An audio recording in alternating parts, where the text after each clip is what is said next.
How to tell if you have been blocked on Android text. Hello, everybody. If you guys are wondering how, in today's video, we will be finding out.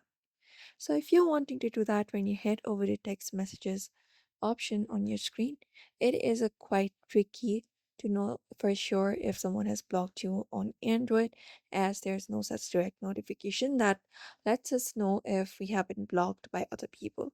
However, you can look for different clues such as delivery status of your messages and the behavior of your calls.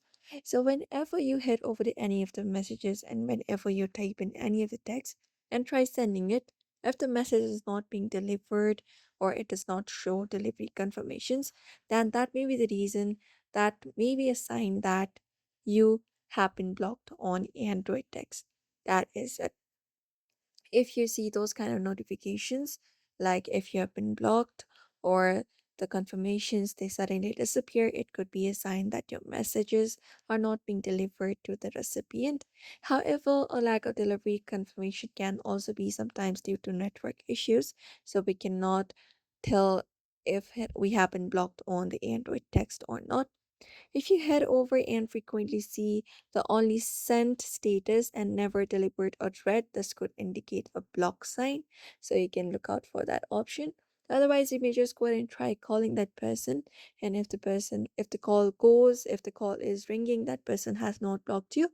But if the call is not ringing and you are getting something like the number is busy or it is out of reach, something like that, that may be a sign that you have been blocked on your Android text, and that is it.